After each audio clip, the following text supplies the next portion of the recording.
You also had some other interventions. They looked at an upgrading project that did have a land readjustment component to it as well a number of years ago. That sort of started, hiccuped, and then stopped. So there's a bit of a tradition of trying to do something, intervening in the area, and then never quite being able to follow it through, and it not being quite successful. Particularly not quite successful from the community's point of view. With the most recent intervention, where they built some slightly densified blocks, cleared out some of the individual plots in the houses, built some densified blocks, put those up. Nobody likes the design of the blocks. Everybody says they look like a prison, they feel like a prison, things like that. So even at that level, there's sort of discontent. The community is quite vulnerable. I mean, we've been discussing with several people, and it always comes up. Is Candelaria a slum or isn't it? To be frank, it doesn't really bother me all that much in terminological terms, but in Colombia, you have strata 1 to 6. 1 the poorest, 6 the best. Candelaria is a mix of 1 and 2. But if you compare Candelaria to some of the other neighborhoods in Medellin, it's quite substantially above them. There's a visible difference, there's a physical difference, a feel to the place that is different from some of the more troubled neighborhoods. But it is a vulnerable community, no doubt about it. When you look at the economic characteristics of the community, there's a large percentage of people who are either occupied in the informal economy or who don't really declare being involved in any economy at all. There is also a background, admittedly, it doesn't seem to be very strong, but I mean, you can correct me on this, but there is an element of what we euphemistically love to call significant non-state actors in the background. We are aware that there is some gang influence within the neighbourhood. The degree to which that actually drives outcomes, it doesn't seem to have come out very strongly yet, but maybe we're yet to be surprised by that. It's quite an isolated neighbourhood in that it's surrounded by fairly middle-class areas, and it's fairly cut off. Obviously you do have access, but on one side there's a gated area, the other side there is a river with footbridges, but it's amazing how much that river with footbridges and a green area around it, even when you're there, it feels like it's a wall almost, you don't go over there somehow. So it is quite isolated, and it's the strip down, I can't remember if I have a map in there, but it's a relatively thin strip down. And then there's a big road on the other side with car park, cemetery, things like that. So it's actually fairly enclosed in a way. It has poor connectivity to the rest of the city, despite the fact that it's very close to a major communications hub, the metro lines and the roads. But even despite that, for example, you have the main hub for the metro line is on the other side of a major dual carriageway, and it's not so easy to get across the dual carriageway to get there. So there are lots of factors that make it a closed-in area. The services, some aspects of the services are quite good. There is electricity. Some of the sewage lines, you can see in the video that the team developed, there are sewage lines going straight into the river and things like that. So there are mixed issues, but it could be a lot worse. But there's very poor access into the area. If you had any kind of need to get emergency services in there or anything like that, for most of the area, forget it. It's the road, the lanes and things don't work like that. And there's an issue of environmental risk because of the riverside, and there is meant to be a setback on the river, and that's opened up some of the possibility for people occupying the areas. So that's the sort of context we're dealing with. There are also some of the other factors. There's a problematic plot pattern when you look. It's not the worst ever. That because of the previous regularization activities, there's some sort of order has been put into the plotting. Some parts of the neighbourhood are actually quite well laid out, and others are fairly disastrous in terms of being the typical hodgepodge of random plots set out, inadequate access to services, that need for integration to get over the isolation side. There's a social capital question. There is some level of social capital in the community. There is a sense of Candelaria as a community, or perhaps a couple of communities. So it's not a complete disaster zone from that point of view. You've got something to work with, but there is a challenge there. There's a need for some kind of public-private balance issues in the urban renewal in the city at large. There's a tradition of a lot of these things being captured by the private sector, and the city's not actually, they don't have a problem with that. It's kind of, because it's a profit-generating activity, you renew, everything moves on. But when you look at the impact that has on the populations, that's not necessarily such a positive model. There is also a need for options to offset capital investments in the project. The city is willing to invest in Candelaria, but they know at a city-wide scale there is going to be a need to come up with alternative financing mechanisms. So, I mean, that's obviously one of the ones that leads us down. So the usual things of why we want to look at land readjustment in the situation. We can reshape the neighbourhood in terms of the access points, the need for the setback on the river, these kinds of things. Overall, we believe that we can use some aspect of densification to increase the supply of service land and give ourselves some more options.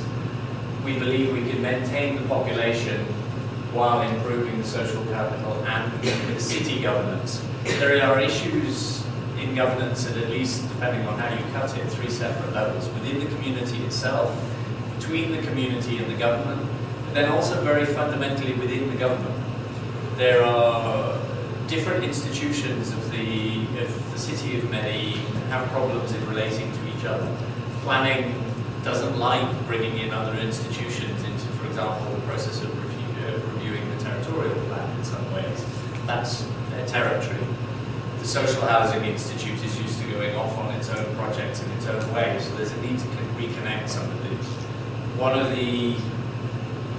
the ones that's come up as a particular one in our mind was there's an aspect that comes into these projects called the Anuncio del Proyecto, one of PILaR's great areas of expertise, and we rely on him greatly. But they've tried that once here, and, well, actually twice now, to be honest, but there was another third one pending. But the first one that they put out, the Anuncio has to be issued by the finance secretary in the local government. So the application was made, we want you to issue this declaration. Now what it does is it's the declaration will then freeze the land prices at that moment. So you launch a project, you put out a decree, and that freezes the land prices, usually for the purposes of expropriation, but in any other transactions that are going on. So his initial reaction was, well, you don't need one. We don't believe there's a threat of speculation here, so we're not going to issue it. So they don't issue it. Then the prices start going up. And then they reapply, saying, see, the prices are going up, so therefore we should issue the decree. The response then is, well, they've already gone up, so it's too late. So there is a problem connecting the institutions in that regard. We do have in Colombia a reasonable political and legal framework for land readjustment. Colombia likes land readjustment as an idea. You talk to the National Planning Department in Bogota, you talk to the cities, yeah, we like it. It's in Law 388, it's a positive thing. The legal framework is basically there for all of the key mechanics that you would want, certainly in the national law. But why I say reasonable, I'll come to it a bit later, but there are some qualifications on the legal framework. We're also, I think everybody has this situation, but the inappropriateness of expropriation, particularly in a lot of situations it's inappropriate, but it's most inappropriate when we are dealing with a very poor community. Okay, you may need some aspects, but expropriation is a real hammer thing. Even if you're doing it gently, it comes over quite heavily. I'm going to take your land whether you like it or not, and here's the money. And there are also the issues around translating money as the compensation, because as the Malawian judge who was on the legislation panel pointed out, compensation tends to then be directed into meeting immediate needs. It doesn't get translated back into somewhere to live and all of those factors. So you actually, even through a compensatory mechanism, can end up dispossessing everybody. So there's a lot of problems with expropriation. And it's not sustainable anyway, because the court challenges, the costs of it, there's a whole myriad of reasons of why it's not going to work. the intervention that we have is outlined by a set of principles. Here are a bunch of them. The idea was that we need a clear understanding with the city government of the basis on which this intervention is being undertaken. And part of that is always an element of we want to make sure that, you know, there's the UN paranoia. We don't want to be dragged into something where we suddenly go, oh my goodness, what's the outcome? But, you know, we don't, if they suddenly evict 10,000 people, we don't want that sitting on our doorstep. Okay, there aren't 10,000 people in Candelaria. I think the latest estimate is around 4,000 then. 3,000. Yeah, okay. In fact, it seems to go up and down. Yeah, it's which it may actually be.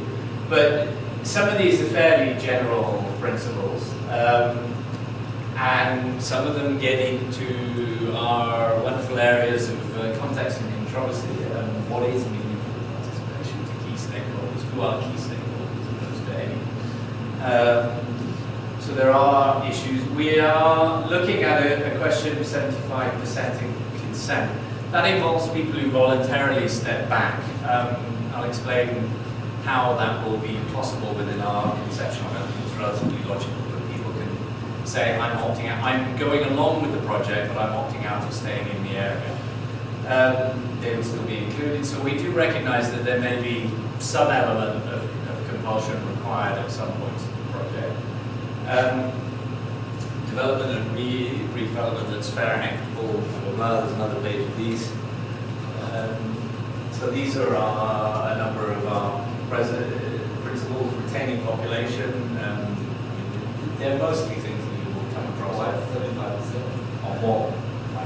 Because it's a supermajority. We want as a minimum a supermajority. How about 18? Let's give you time. You could perfectly go for it. Yeah, no, I mean, it's a supermajority is as good as any. You need to pick it. You're not going to get everybody. I mean, what was it? I could put 97%. Pareto. Quote Anne Marie. And yeah. say for the eradication of poverty, you can't get to 0, so it's only down to 3%. We could fiddle around that all the time. But we want a genuine broad level of consent. Now that comes into quantitative and qualitative issues as well, for sure. But we're also very concerned about these issues of the administrative and legislative structures in the city, because for us, this is a project in a given neighbourhood, but that really ultimately that's secondary. We have a responsibility for the commitments that get made to the people in that neighbourhood, but what we're really after and why we're engaged in this is to change the way the city operates at a wider level. The goal is not just in that project. And potentially, we're also in discussions with a number of other cities in Colombia around the same issues, so there is a potential for a ripple effect. And so that's a big issue for us. We also want to get more on the reflection of things. It's not a question of a project that you will execute and then walk away and say project done. We want to try and encourage government partners to get much more into the habit of being reflective about things. What happens a couple of years down the road? Did it work? If it didn't, could we have adjusted to get a better outcome? We want to integrate some of those elements. And then obviously, the wonderful thing of good governance sits in the background. You can cut that in different ways, but we're looking at increasing the level of transparency in the relationship between the citizen and the state in the redevelopment of the city, which is also a key objective for us. So the various areas of activity running through it, these certainly aren't linear in any way, although I suppose there is a certain underlying chronology to it. But so these are the number of areas that we're functioning in. I mean, the background studies, the basic principle, if you can't understand enough, the more information that you can gather, the more preparation you can do, the better. And all of it ends up coming into play at some point. I mean, that can be in a whole series of different areas. We're also looking at some of the previous extension and redevelopment models that have been tried within the city and what worked, what didn't work, and why.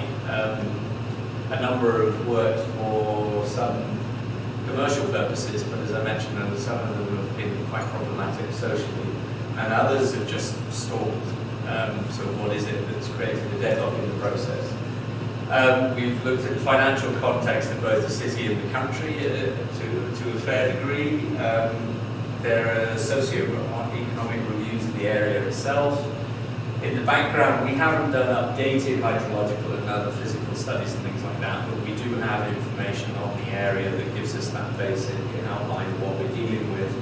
And then the tenure and the shape of the area, because there's a lot. And still my favourite one the team have come up with in the tenure is the category of de facto occupant. I don't think I give the one that is de facto occupant.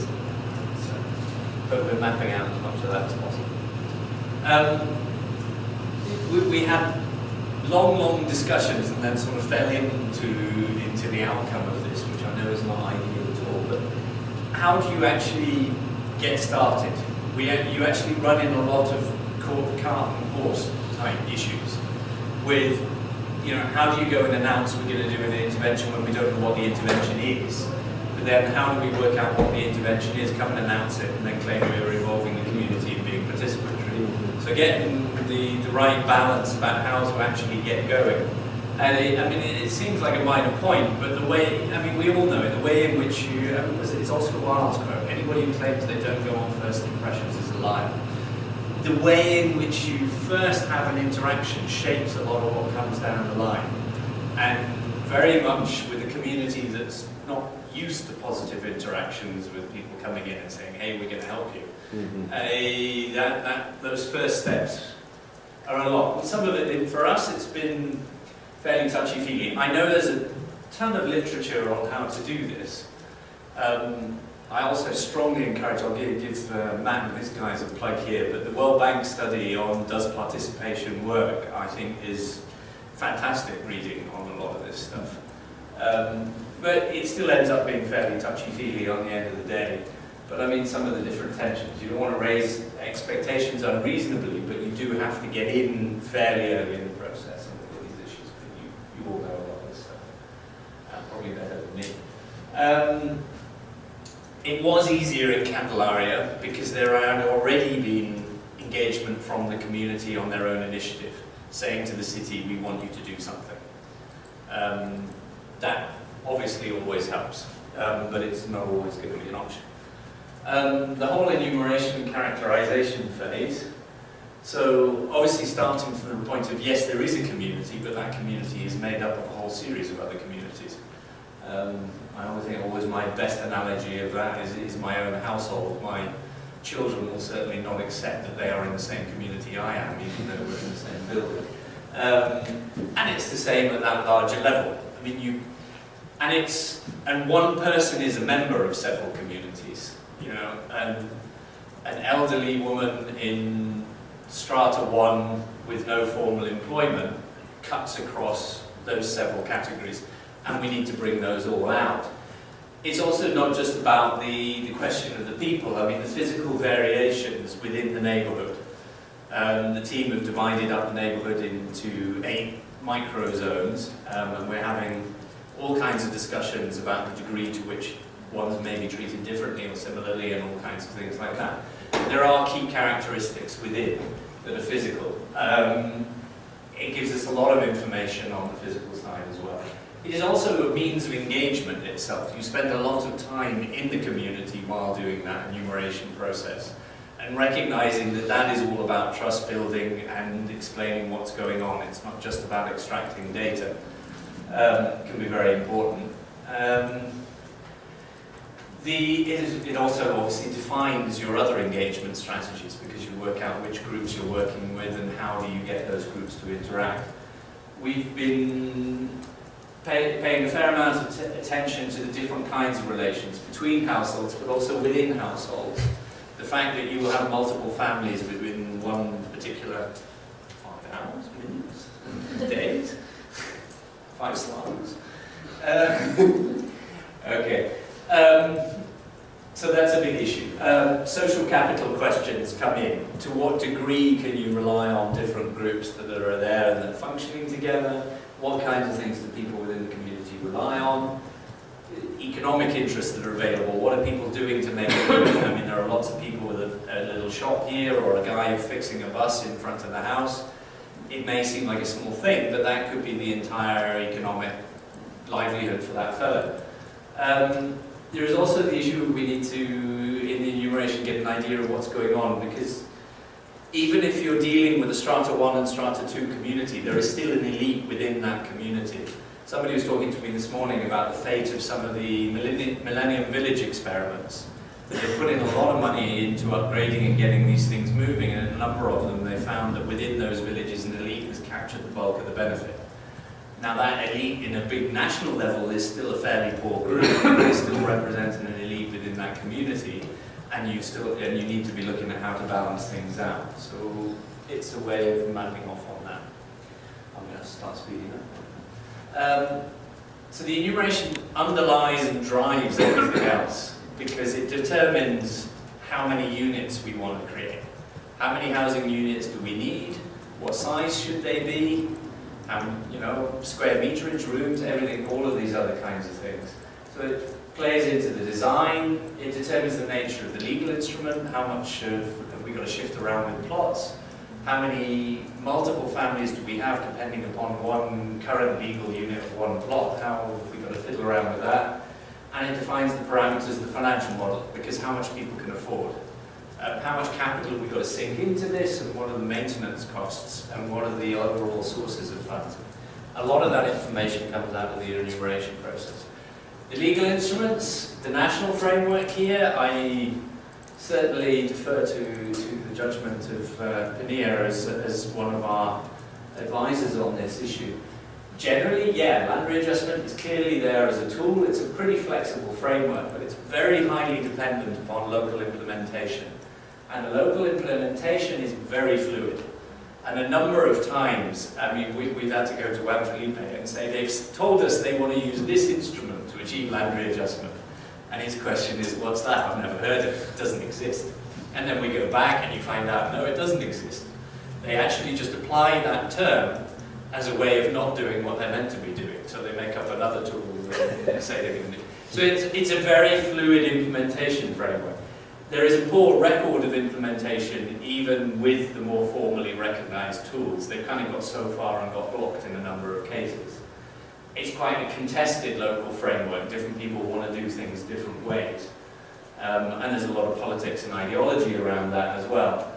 But underneath it all, we still need the fundamental function of law, in that we are not aiming at a project where we're just changing houses.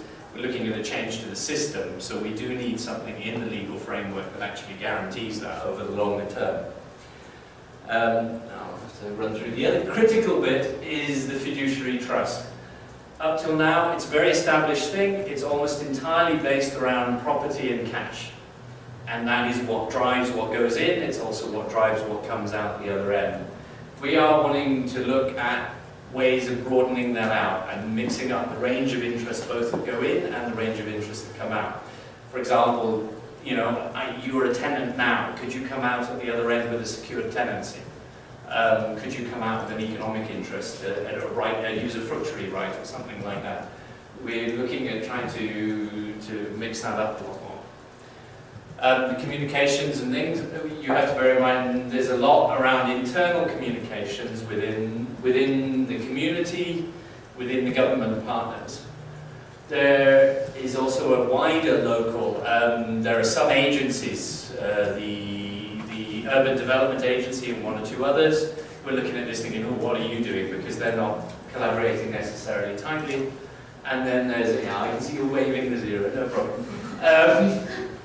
External communication to the wider world as well. You need to build up some kind of political support for it. You also need to build up the community sense of we're doing something here, that this is working. The engagement has to be consistent. Don't overwhelm the people.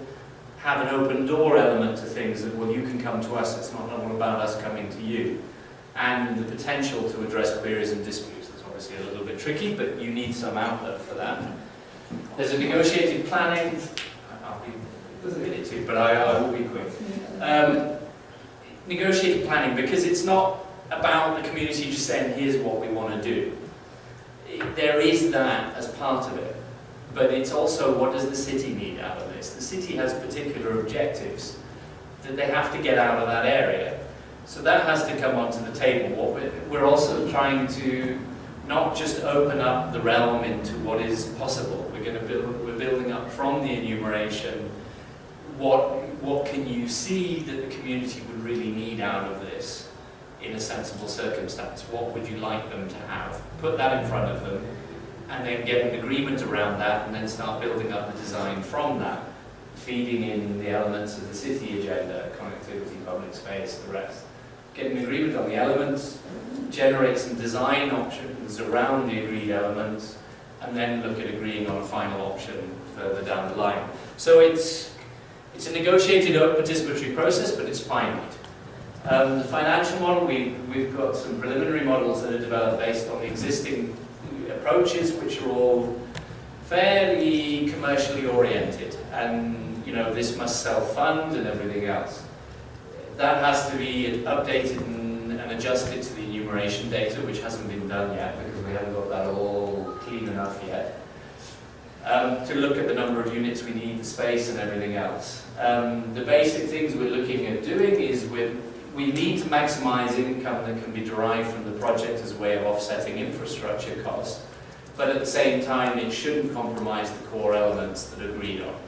The things that we need to be able to deliver to the community already there, and that has to be sustainable. So there is a core assumption that there's going to be a big injection of public money. I mean, where the exact percentage will be, I don't know, but it will be a significant percentage, no doubt. It also has to include the long-term maintenance sustainability issues, because we can build really cool stuff, sure, but will it stay that way? There's already a couple of projects in Medellín where they've built some beautiful infrastructure. The community can't keep it up. So who does that help in the long run? It's a nice flagship, but so the poorer the community, the larger the required public capital, and the public maintenance subsidy has to be finite. That has both temporal and quantitative limits in terms of, in any area in a city there is always some element of subsidy in supporting public space and this kind of thing. But that shouldn't be too big a burden on the public purse in terms of the dollar value. Similarly, subsidies on housing or the possibility of subsidized loans around buying properties and things like that have to have some shut-off point, because you don't want to create unsustainable burdens on either the city or on the community. The execution stage, the basic principle of this is, it's a package. None of the elements are agreed until they're all agreed. Different bits are going to come through at different stages of development, but that will be developed up as a package, and then finally everybody will still have the option at the end to say, well, is this still what I want to do? Because, it's like, they say the giraffe is an animal designed by committee. Maybe the committee gets to the end and says, well, hold on, I liked all the different bits, but the whole thing, nah, come on. Clear set of principles that derive from the principles that I showed earlier, and the execution will naturally be phased. We can't, because we don't want to displace the community from that area in any major manner. That creates a whole load of other issues. We need to do a bit here and a bit there. We are still struggling a bit to pin that down because of we believe there is a public space, an open space area that we could access, but the city is very unclear about when we will be able to get access to it. So there's now the discussion of, well, maybe that will be phase 2. What phase 2? So the fundamental principles for us, the participation, why there is an element of rights. People have a right, if it affects them, they have a right to participate and have a say in the decision. But also 2 aspects of governance failure. One is the alienation and the marginalization factor. You have a community who doesn't engage well with their government. They don't trust them. Governance failure on the other side. The city government has not been able to deploy renewal projects in the city centre that are inclusive.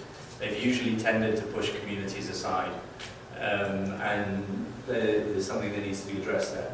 We're aiming at inclusive outcomes. Our working approach to this at the moment is from the enumeration, we can identify rights that people in the area have. Many of those will be formal, you have a property right or whatever, but there are also a series of other rights that the city would like to recognise around tenancy, around the right to remain in that area, you know, those kinds of things. Then there is also an issue of, we can identify needs from discussion with the community. What would they like? What are their aims? What do they want to get out of this project? And then the question of justice, what's fair? What's a reasonable balance in things? So we believe we can set a reasonable benchmark of saying, does the outcome of the project fit against these to a reasonable manner? And then land readjustment is the central tool. So those are there, and we'll skip through that, because it's basically some of the things. Maybe just to highlight, there is constant reactionary pressure around property rights and traditional approaches. We want to innovate. Yes, we want to innovate. Yes, we want to innovate. No, actually, hold on. We want to do it the way we've always done, because it looks hard. This is easier. And then the property rights paradigm keeps coming back. Of no, we don't want to get into that. The alternative interests and rights and things like that. So there is always a tension there, and there's always a tension around the public-private balance. The list of challenges in this really is it. I mean, you all have all of those. Time, complexity, we can't take forever. We have to have something that's reasonably efficient. We can't take 20. I was with Diego, the head of the housing agency, in the second of our sessions, the one where you were on our panel rather than that's going to be yours. And somebody said, yeah, well, the 20-year time frame of our project, and then just hit me on the arm, he's like, what? I mean, they're worried they've got an election next year, so you've got election cycles and everything else, but also for the city in terms of justifying the investment, there's a limit to the time frames we can work. And the other limits, coordination with friends today and then tomorrow they hate each other. Political will comes and goes. There's a tension definitely here. It's much easier because of the idea of the social function of land is on the table, but there is still a big tension with property rights, and they're not quite sure where the balance on this really comes out.